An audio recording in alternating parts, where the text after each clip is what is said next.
అంటే మనం దేనికి సూచనంటే ప్రార్థనకు సూచన. దేనికండి? రెండవదిగా సువార్తకు సూచన.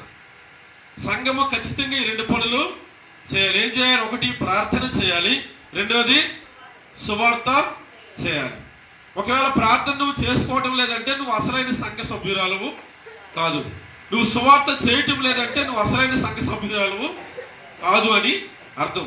నిజంగా నేను దేవుని బిడ్డను, దేవుని కుమారుణ్ణి, కుమార్తెని లేదా సంఘ బిడ్డను అంటే ఖచ్చితంగా మనం ఈ రెండు పనులు చేయాలి.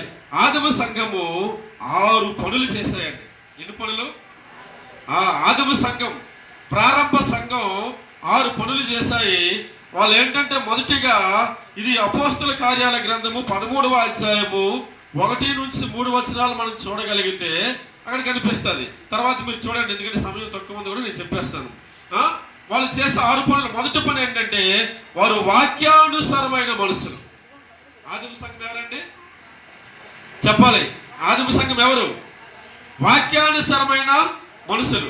ఈ స్థలం మీద నిలబడి నాకంటే గొప్ప దైవజనులు లేదా పెద్ద పెద్ద దైవజనులు, టీవీ వర్తమానికులు లేదా ప్రపంచ ప్రఖ్యాతిగాంచిన వర్తమానికులు ప్రసంగాలు చేస్తున్న ఆ ప్రసంగాలు, ఆ మాటలు బైబిల్లో ఉన్నాయో లేవో అని చెక్ చేసుకునే సంఘం. అర్థమవుతుందని చెప్పి can understand what I say? వాళ్ళు ఎవరండి? అంటే పెద్ద పెద్ద దైవజనులు లాంటి వారు వాక్యం చెప్పినా అది లేఖనాలకి అనుగుణముగా ఉందా లేదా అని వాళ్ళ ఇంటికి వెళ్ళి ఏం చేసేవారట? చెక్ చేసుకునేవారు. అంటే ఆ రోజు సంఘము విస్తరించడానికి గల కారణం ఏమిటంటే వాళ్ళు లేఖనములను బాగా పరిశోధించే సంఘముగా మనము చూడగలుగుతున్నాము ఆదిమ సంఘాన్ని. ఈరోజు మనం ఏం చేస్తున్నామంటే ఇక్కడ విన్నాము, బయటికి వెళ్ళిపోయినాక మర్చిపోతున్నాం. ఇక్కడ వరకే ఏ వాక్యం అంటే చాలా మంచి వాక్యం. సతీసాయి గారు ఏ వాక్యం చెప్పారు? చాలా మంచి వాక్యం. జాకోబాయ్ గారు ఏ వాక్యం చెప్పారంటే చాలా మంచి వాక్యం. స్టీవెన్ అయ్య గారు ఏ వాక్యం చెప్పారు? చాలా మంచి వాక్యం. ఈ రాత్రి ఉబేదయ్య గారు ఏ వాక్యం? చాలా మంచి వాక్యం. ఏం చెప్పారు? నథింగ్. అంటే మంచి వాక్యం అంటున్నారే తప్ప అది మీ హృదయంలోనికి వెళ్ళటం లేదు. మనకి సంఘానికి ఉండవలసినటువంటి మొదటి అవలంబించుకోవలసిన విషయం ఏంటంటే వాక్యానుసారమైనటువంటి మనుషులుగా ఉండాలి. వాక్యం ఎక్కువగా చదువుకోవాలి. రెండవదిగా సంఘము ఆరాధించే సంఘం. ఆదిమ సంఘం ఎవరండి? ఆరాధించే సంఘం. మీరు గమనించండి, సువార్త ఒకరోజు ఆగిపోతుంది, ప్రార్థన ఒకరోజు ఆగిపోతుంది, కానీ ఆరాధన అనేది ఆగిపోయేది కాదు. ఎక్కడ ఆరాధించాలి? పరలోకంలోను కూడా ఆరాధించాలి. వాళ్ళు ఆరాధించే సంఘం ఆదిమ సంఘము. ఏ పరిస్థితుల్లో ఆరాధించారు? కష్టం వచ్చేటప్పుడు, శ్రమలు వచ్చేటప్పుడు, ఇబ్బందులు వచ్చేటప్పుడు, వాటిని అపజయము, నిందలు, అవమానాలు అవన్నీ వచ్చేటప్పుడు కూడా వాళ్ళు ఆరాధించే వారిగా ఉన్నారు.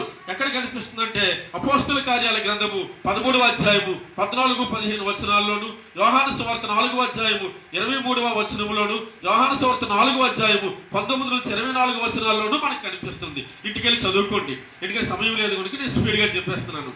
ఆదిమ సంఘము ఆరాధించే సంఘము, ఆదిమ సంఘము వాక్యానుసారమైన సంఘము, ఆదిమ సంఘము మూడవదిగా ఉపవాసము ఉండే సంఘం. వాళ్ళు ఏం చేశారండి?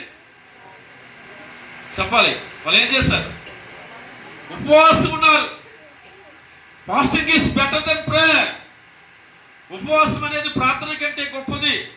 ఒకరోజు ప్రభు శిష్యులు దెయ్యాన్ని వెళ్ళగొట్టలేకపోయారు.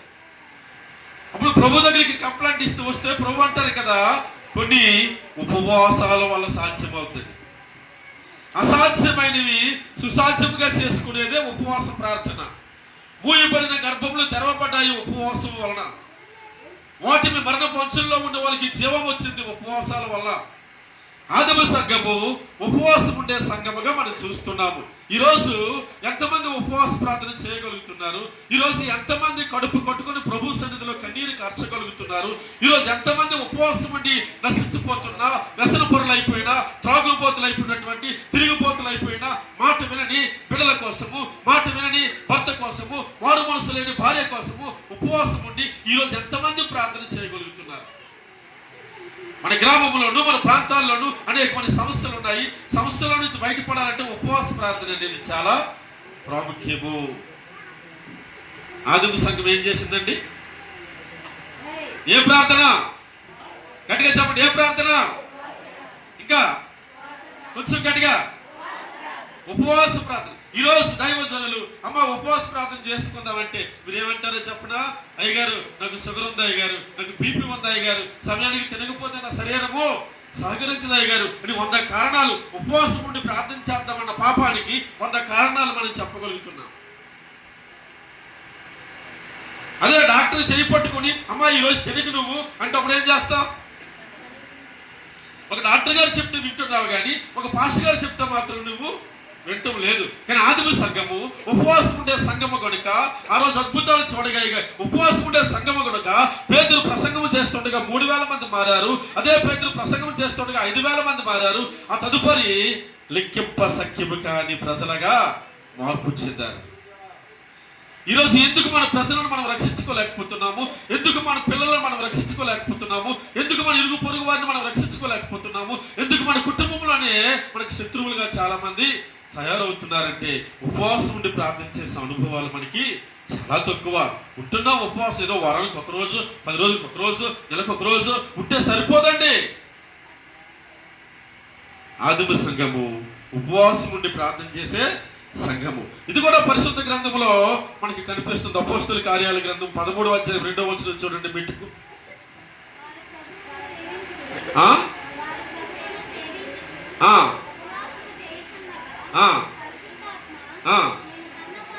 హల్లెలూయా, గట్టిగా చెప్పలు పెడతాం. హల్లెలూయా. వారు ఒకవైపు ప్రభువుని సేవిస్తూ they are servicing the Lord. ఒకవైపు దేవుని సేవిస్తున్నారు, ఒకవైపు దేవుని సేవ చేస్తున్నారు, ఒకవైపు సువార్త ప్రకటిస్తున్నారు, ఒకవైపు దేవుని ప్రేమను ప్రకటిస్తున్నారు, మరోవైపు ఉపవాసం ఉండి ప్రార్థన చేస్తున్నారు. ఎవరండి దీవించబడతారు? ఎవరండి ఆశీర్వదించబడతారు? ఎవరండి దేవుడి కొరకు రోషంగా బ్రతుకుతారంటే వీళ్ళండి. రోజు మనం సరిగా ఉపవాసం ఉండలేకపోతున్నాం, సరిగా వాక్యాన్ని చదువుకోలేకపోతున్నాం, సరిగా దేవుడికి ఇవ్వాల్సినటువంటి సమయం ఆరాధనలో దేవుడికి ఇవ్వలేకపోతున్నాం. 4వదిగా ఆదిమ సంఘము పరిశుద్ధాత్మ స్వరాన్ని వినే సంఘం. ఏ సంఘం అండి? పరిశుద్ధాత్మ స్వరాన్ని వినే సంఘం. అపోస్తలుల కార్యాల గ్రంథము 12వ అధ్యాయం 5వ వచనంలోను 13వ అధ్యాయము 2-3 వచనాల్లోనూ కనిపిస్తుంది. వాళ్ళు ప్రభు స్వరాన్ని వినే సంఘం అండి. చదవండి అదే వచనం. అపోస్తలుల కార్యాలు 13వ అధ్యాయము 2-3 వచనాలు చదవండి. ఉపవాసమా?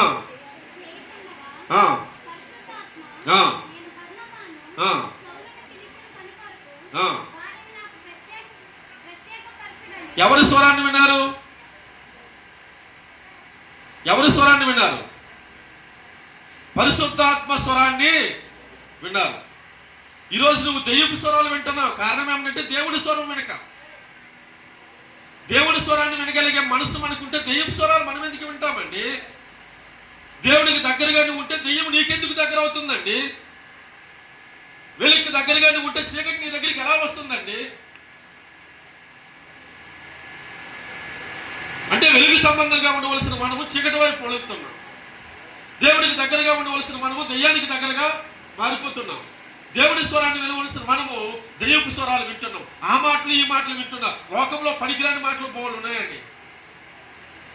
ఉదయం లేచినది మొదలుకొని రాత్రి పడుకుండిపోయినంత నిద్రపోయేంత వరకు అనేకమైన మాటలు, ఈ లోక సంబంధమైన మాటలే వింటాం. ఎక్కడ ఏం జరిగిందో నీ దగ్గరకు వచ్చి ఇప్పుడు చెప్తుంటారు.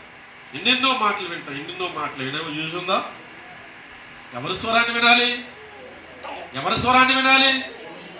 సమూయేలు దీవించబడడానికి కారణం ఏమిటంటే సమూయేలు వెళుతూ ఉండగా రాజులు భయపడిపోయేవారు, ప్రజలు భయపడిపోయేవారు. కారణం ఏమిటంటే అంతగా దీవించబడడానికి సమూయేలు దేవుని స్వరాన్ని విన్నాడు. మరియా దేవుని స్వరాన్ని విన్నది, దేవదూతల స్వరాన్ని విన్నది. ఈరోజు మనం దేవుని స్వరాన్ని వినగలుగుతున్నామా? దైవ స్వరాన్ని వినే మనసు నీకు ఉండాలి. పరిశుద్ధాత్మ స్వరాన్ని వినే మనసు నీకు ఉండాలి. ఇది 4వది. 5వదిగా వారు ప్రార్థనా పరులైనటువంటి మనుషులు. ఏ మనుషులండి? ప్రార్థనా పరులైన మనుషులు. ఈరోజు ప్రార్థనా పరులుగా మనం ఉండాలి. అప్పుడే మన ప్రాంతాలు మనం రక్షించుకుంటాము, మన సంఘాన్ని మనము రక్షించుకోగలుగుతాము, మన యవనస్తులను మనం కాపాడుకోగలుగుతాము. మనము ప్రార్థనా పరులమైన మనుషులుగా ఉండాలి. ఆఖరిగా వారు మిషనరీస్ని అంకితం చేసే మనుషులు. ఆదిమ సంఘము మిషనరీస్ కి సపోర్ట్ చేసే సంఘం అండి. అంటే సువార్త సేవకులకి సహకరించే సంఘము, సేవకులను పంపే సంఘం అండి. ఈరోజు మీ దైవజనుడు అనేకమైన ప్రాంతాలకు వెళుతున్నాడు, అనేకమైన సువార్తల్లో పాల్గొంటున్నారు, అనేకమైన మీటింగుల్లో పాల్గొంటున్నారు. సంఘముగా మీరేం చేయాలంటే మీ సేవకుని యొక్క అవసరత, మీ సేవకురాల యొక్క అవసరత తీర్చగలగాలి. ఎందుకంటే సేవకులకి ఆస్తి లేదు, దేవుడే మా ఆస్తి. ఎవరండి? దేవుడే మా ఆస్తి. మీ దైవజనుడు చేస్తున్న సేవకు, దేవుడి సేవకురాలు చేస్తున్న సేవకు ప్రోత్సహించగలగాలి మీరు. ఎందుకంటే ఆదిమ సంఘము అలా ప్రోత్సహించగలిగింది కొడుకుని ఈరోజు మనం చెప్పగలుగుతున్నాం. ఈరోజు ఆదిమ సంఘం ఉన్న ఆ 6 విషయాలు మనం కలిగి ఉండాలి. ఏంటి 6 విషయాలు? ఆదిమ సంఘం వాక్యానుసారమైన సంఘం, 2 ఆరాధించే సంఘం, 3 ఉపవాసం ఉండే సంఘం, 4 పరిశుద్ధాత్మ స్వరాన్ని వినే సంఘం, 5 ప్రార్థించే సంఘం, 6 మిషనరీస్ని పంపించే సంఘం. ఈరోజు మనం దీవెచ్చబడాలి, మన ప్రాంతాలు దీవెచ్చబడాలంటే ఈ 6 విషయాలు నేటి సంఘాలలో ఉండాలండి. నేటి సంఘాలలో కొదువైపోయిందండి. ఉపవాసాలు లేవు, ప్రార్థనలు లేవు, వాక్యానుసారమైన జీవితం లేదు, దేవుని కొరకు ఇచ్చే మనసు కూడా లేదు. ఏ సంఘం అయితే సేవకుడిని ప్రేమించగలుగుతుందో, ఏ సంఘం అయితే సేవకురాల మాట విని లోపడుతుందో ఆ సంఘాన్ని, ఆ ప్రజలను దేవుడు బాగా దీవిస్తాడు. ఆదిమ సంఘము అలా చేసింది. తల్ల వంచండి, ప్రార్థన చేసుకుందాం. ప్రియ దేవుని పిల్లలారా, తల్ల వంచినట్లయితే ప్రార్థన చేసుకుందాం. ఈ రోజు ఉపవాసం